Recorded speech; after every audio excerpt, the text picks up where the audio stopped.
Hello students, I am Praveen Changer. जैसा कि बेटा आपको पता है, हमने आर्टिकल के जितने भी प्रकार के यूज होते हैं लगभग 35 रूल्स मैंने बताए थे जहां पर कि दे का यूज किया जाता है। और आज के इस वीडियो में बेटा हम ऐसी कुछ सिचुएशंस के बारे में पढ़ेंगे जहां पर हमें आर्टिकल का यूज नहीं करना है। यदि बेटा आपने वहां पर आर्टिकल का मतलब है जैसे ए एन और दे में से किसी का भी प्रयोग कर दिया बेटा, तो वो सेंटेंस कंप्लीटली रॉन्ग हो जाएगा। तो बेटा मैं आपके सामने कुछ ऐसी सिचुएशंस लेके आया हूँ जहां पर कि हम आर्टिकल का प्रयोग नहीं करते हैं। और जिस तरह से बेटा आपने आर्टिकल के यूज के बारे में बड़ी सिंसियरली से पढ़ा था, आज भी बेटा मैं उम्मीद करता हूँ कि आप इस वीडियो को भी बड़ी सिंसियरली से पढ़ेंगे और जो भी चीजें या जो भी रूल्स आपको बताए गए हैं उनको अच्छी तरह से मेमोराइज करेंगे, ताकि बेटा आगे जाकर आपको किसी भी तरह के एग्जाम में, स्पेशली जो कॉम्पिटिटिव एग्जाम्स होते हैं, उनमें किसी भी प्रकार की दिक्कत का सामना न करना पड़े। तो चलिए बेटा शुरू करते हैं। तो बेटा रूल नंबर 1 हमें ये कहता है कि हमें कभी भी लैंग्वेज के नाम से पहले द का यूज नहीं करना चाहिए। आप इसमें एग्जाम्पल के थ्रू समझिए बेटा। फर्स्ट एग्जाम्पल है the Indian speak the Hindi. तो बेटा यहाँ पर जो हिंदी है वो लैंग्वेज का नाम है और हिंदी से पहले मैंने द का यूज कर दिया, इसलिए बेटा ये पूरा सेंटेंस रॉन्ग हो गया। ये सेंटेंस कुछ इस तरह से होना चाहिए था, द इंडियन स्पीक हिंदी। लेकिन बेटा आपको ध्यान रखना है कि यदि मान लीजिए कोई भी लैंग्वेज आती है और उस लैंग्वेज के बाद में एक वर्ड, ये जो लैंग्वेज लिखा हुआ है ना, ये शब्द लिखा हुआ आए, तो बेटा आपको उस लैंग्वेज के नाम से पहले द का यूज जरूर करना होगा। जैसे एग्जाम्पल में मैंने यहाँ पे लिखा है आई स्पीक इंग्लिश लैंग्वेज। तो बेटा इस सेंटेंस में इंग्लिश तो एक लैंग्वेज का नाम है, लेकिन इस इंग्लिश के बाद में बेटा लैंग्वेज और लिखा हुआ आ गया, इसलिए हमें यहाँ पे इंग्लिश से पहले द का यूज करना चाहिए था। तो सेंटेंस कुछ इस तरह से होता, I speak the English language. और बेटा मैंने आपकी स्क्रीन के दाईं तरफ में कुछ लैंग्वेज के नाम भी लिखे हैं। वैसे तो बेटा पूरे वर्ल्ड में बहुत सारी लैंग्वेजेस होती हैं, लेकिन बेटा मैंने कुछ टॉप लैंग्वेजेस का नाम यहाँ पे लिखा है, जैसे स्पेनिश, इंग्लिश, हिंदी, अरेबिक, पुर्तगाली। बेटा पुर्तगाली की स्पेलिंग ये होती है PORTUGUESE, पोर्तुगीज बोलते हैं इसको, है ना। Russian, Japanese, German, Korean, French, Telugu. तो बेटा ये कुछ लैंग्वेज के एग्जाम्पल थे। और वैसे भी बेटा आपको बहुत सारी जो लैंग्वेजेस हैं उनके नाम तो याद रहने ही चाहिए। यदि आपको लैंग्वेज का ही नाम याद नहीं रहेगा तो बेटा फिर उससे पहले आपको ये थोड़ी पता रहेगा कि भाई हमें द का यूज करना है या नहीं करना। ठीक इसी तरह से रूल नंबर 2 हमें ये कहता है बेटा कि किसी भी तरह का यदि कोई प्रॉपर नाउन आता है तो उससे पहले भी हमें किसी भी आर्टिकल का प्रयोग नहीं करना है, चाहे वो ए हो, एन हो या फिर द हो। जैसे एग्जाम्पल में मैंने यहाँ पे लिखा है Shahpura is situated in the Jaipur district. तो बेटा यहाँ पे हिंदी अर्थ होगा इसका कुछ इस तरह से कि शाहपुरा जो है वो जयपुर डिस्ट्रिक्ट में है। तो बेटा यहाँ पे जयपुर क्या है, एक प्रॉपर नाउन है, शाहपुरा भी प्रॉपर नाउन है, लेकिन बेटा शाहपुरा से पहले तो मैंने वैसे भी आर्टिकल का यूज नहीं किया है, लेकिन मैंने क्या किया, जो जयपुर एक विशेष नाम है, प्रॉपर नाउन है, उससे पहले बेटा मैंने द का यूज कर दिया और इस वजह से ये पूरा सेंटेंस गलत हो गया। ये सेंटेंस कुछ इस तरह से होना चाहिए था, Shahpura is situated in Jaipur district. लेकिन फिर से बेटा आपको नोट का हमेशा याद रखना है कि यदि प्रॉपर नाउन का प्रयोग विशेष अर्थ में होता है ना, तो बेटा आपको उससे पहले द का यूज करना ही होगा। अभी विशेष रूप से प्रयोग कैसे होते हैं, चलो इसको भी समझ लेते हैं। फर्स्ट में लिखा है the Shahpura of Bhilwara is very dangerous today, कि भीलवाड़ा जो जिला है उसका जो शाहपुरा एरिया है वो आजकल बहुत ही खतरनाक है बेटा। तो बेटा यहाँ पर शाहपुरा लिखा है, जबकि ऊपर वाले एग्जाम्पल में भी शाहपुरा लिखा हुआ था। तो बेटा इसमें जो शाहपुरा का यूज किया गया है ना, वो शाहपुरा बेटा भीलवाड़ा जिले का है। और बेटा यहाँ पर किसी अन्य शाहपुरा के बारे में बात नहीं की जा रही है, शाहपुरा वो शाहपुरा जो कि भीलवाड़ा जिले में है। तो इसलिए बेटा यहाँ पर जो शाहपुरा शब्द आ रहा है ना बेटा, ये एक विशेष अर्थ में आ रहा है। और हाँ बेटा, यदि आपने प्रॉपर नाउन के बारे में अच्छी तरह से नहीं पढ़ा है या फिर आपको ये जानना है कि वास्तव में प्रॉपर नाउन किसे कहते हैं, तो बेटा मैं इस वीडियो के लास्ट में जो एंड स्क्रीन आएगी वहां पर बेटा मैं प्रॉपर नाउन के बारे में जो पोस्ट है वो कर दूंगा।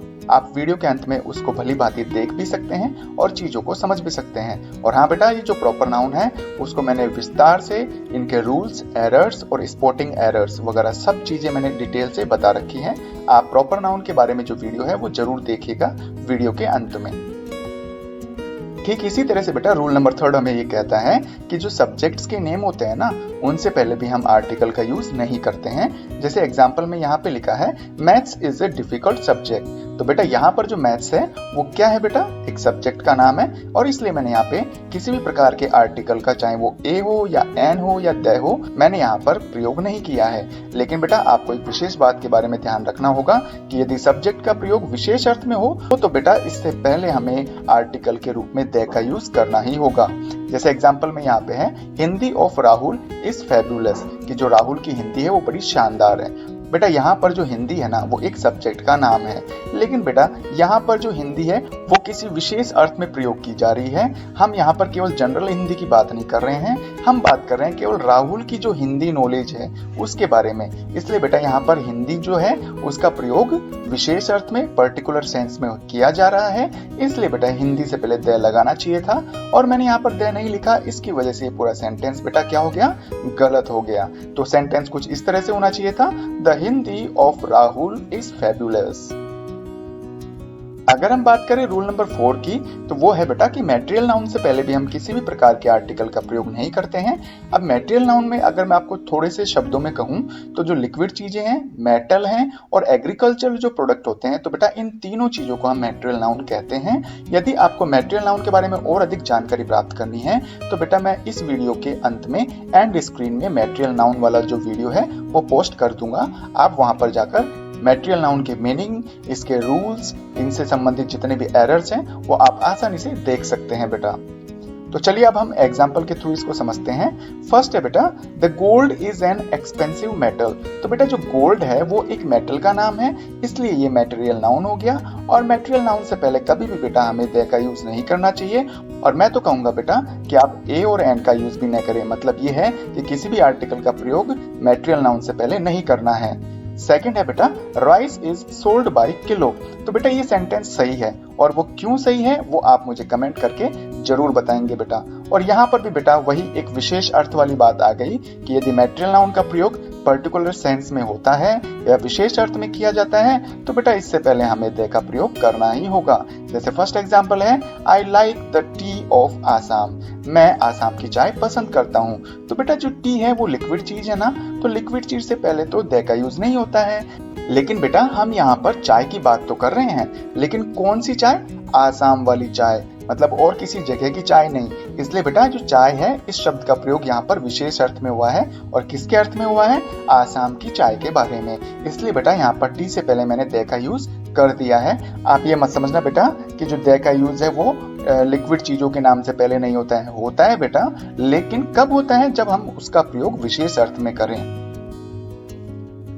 ठीक इसी तरह से बेटा यदि आपको रूल नंबर 5 के बारे में बताऊं तो ये है बेटा एब्स्ट्रैक्ट नाउन के बारे में। इसका मतलब ये है कि हम कभी भी एब्स्ट्रैक्ट नाउन से पहले भी आर्टिकल का प्रयोग नहीं करते हैं। मैंने यहाँ पर बेटा आपके लिए एब्स्ट्रैक्ट नाउन के एग्जाम्पल लिख दिए हैं, जैसे death, friendship, goodness, scarcity, bravery. तो ये कुछ एग्जाम्पल थे बेटा एब्स्ट्रैक्ट नाउन के। यदि आपको एब्स्ट्रैक्ट नाउन के बारे में पूरी डिटेल से जानकारी लेनी है तो इससे संबंधित जो वीडियो है वो मैं आपको एंड स्क्रीन में पोस्ट कर दूंगा, वहां पे जाके आप देख सकते हैं बेटा। अभी आप समझिए एग्जाम्पल के रूप में, the honesty is the best policy, ईमानदारी सबसे अच्छी नीति है। तो बेटा यहाँ पर ऑनेस्टी, क्योंकि इसके लास्ट में टी वाई आ रहा है ना बेटा, नॉर्मल क्या होता है 90% केसेस में जिन शब्दों के लास्ट में टी वाई आता है ना तो वो बेटा एब्स्ट्रैक्ट नाउन होते हैं। तो जो ऑनेस्टी है वो एक क्वालिटी को शो कर रहा है, इसलिए बेटा ये क्या है, एब्स्ट्रैक्ट नाउन है। और इस ऑनेस्टी से पहले मैंने द का यूज कर दिया, इसलिए बेटा ये गलत हो गया। फिर यहाँ पर भी बेटा वही नोट वाली बात आती है, विशेष अर्थ में यदि प्रयोग कर रहे हैं ना तो बेटा हमें ऐसे एब्स्ट्रैक्ट नाउन से पहले द का यूज करना ही होगा। अब विशेष अर्थ को आप समझिए, यहाँ पे फर्स्ट एग्जाम्पल यहाँ पे है, the beauty of Sarala is very attractive. तो बेटा जो ब्यूटी है ना इसको हम जनरल वे में प्रयोग नहीं कर रहे हैं। ये जो सुंदरता है वो किसके बारे में है, केवल सरला के बारे में। तो जो सरला की सुंदरता है वो बहुत ही आकर्षक है। तो बेटा यहाँ पर ब्यूटी जो वर्ड है वो सरला के लिए यूज हो रहा है विशेष अर्थ में कि भाई किसकी सुंदरता, केवल सरला की जो सुंदरता है। इसलिए बेटा ये ब्यूटी जो एक है एब्स्ट्रैक्ट नाउन है, और इससे पहले बेटा मैंने द का यूज कर दिया क्योंकि ब्यूटी का यहाँ पर एक पर्टिकुलर सेंस में प्रयोग किया जा रहा था। तो बेटा मैंने आपको इस वीडियो में 5 रूल्स अच्छी तरह से समझा दिए हैं और उम्मीद करता हूँ ये 5 रूल्स आपको समझ में आ गए होंगे। अब बेटा जो नो यूज ऑफ आर्टिकल है उसके बाकी के रूल हम आगे आने वाले वीडियोस में जरूर देखेंगे। यदि आपको वीडियो पसंद आया तो बेटा इसे लाइक करिएगा, अपने फ्रेंड्स में इसको शेयर करना न भूलिए। यदि आप चाहते हैं कि इसी तरह के वीडियोस आपकी स्क्रीन पर रेगुलर आते रहें तो इसके लिए बेटा आप मेरा चैनल सब्सक्राइब कर सकते हैं। Thank you so much for giving your precious time watching this video. Thanks.